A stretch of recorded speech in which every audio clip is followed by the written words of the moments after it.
হ্যাঁ, আমি এসে পড়েছি আজকে একটা নতুন ধরনের রান্না। সেটা হচ্ছে ঘাটকোল পাতার যে ডালগুলো আছে, সেই ডালগুলোকে আমি ছোট ছোট করে কেটে নুন মাখিয়ে ভাপ দিয়ে রেখেছিলাম। আর সঙ্গে কাঁঠাল দানা।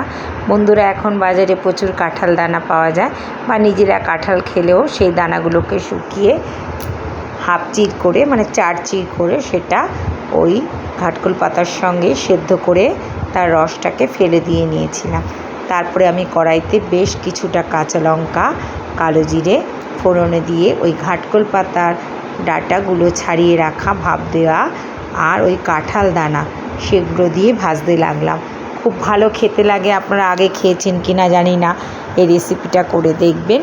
কিন্তু নুন দিয়ে তার কষটা ফেলে দিয়ে নেবেন, তাহলে গলায় ধরার সম্ভাবনা থাকে না। যাই হোক, তারপরে ভাপ দিয়ে সেটা এইবারে আমি ওইগুলো লাল লাল করে ভেজে ফেলেছিলাম, তার মধ্যে সাদা সর্ষে, কালো সর্ষে বাটা, কাঁচা লঙ্কা দিয়ে সেটাকে নুন দিয়ে বেটেছি। দিয়ে এবারে ঘাটকোল পাতাগুলোকে সরিয়ে ঠিক কড়াইয়ের মাঝখানে যেখানটায় আমার তেল ছিল সেই জায়গাটা দিয়ে একটু ভাজা ভাজা করে নিলাম। যখন সেই সর্ষে বাটাটা ভাজা ভাজা হয়ে গেল, তখন আমি সেই ঘাটকোল পাতা ওপর থেকে চাপিয়ে সমস্ত ভাজতে লাগলাম। দেখুন, ভাজার নিয়মটা আলাদা করে আর ভাজতে হলো না, এবার একসঙ্গেই সেটা ভাজা ভাজা হয়ে যাচ্ছে।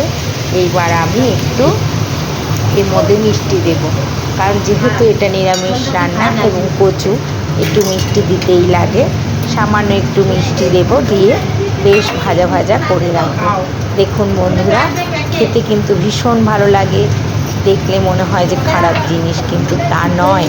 আপনারা করে কখনোই খেয়ে দেখবেন, খেতে খুব ভালো লাগবে।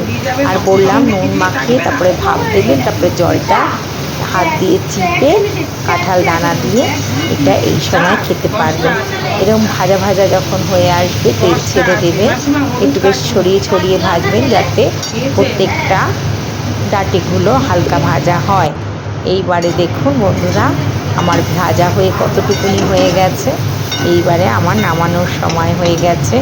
ভালো লাগলে কমেন্ট করবেন, সাবস্ক্রাইব করবেন, পাশে থাকবেন। ধন্যবাদ বন্ধুরা, শেয়ার করবেন।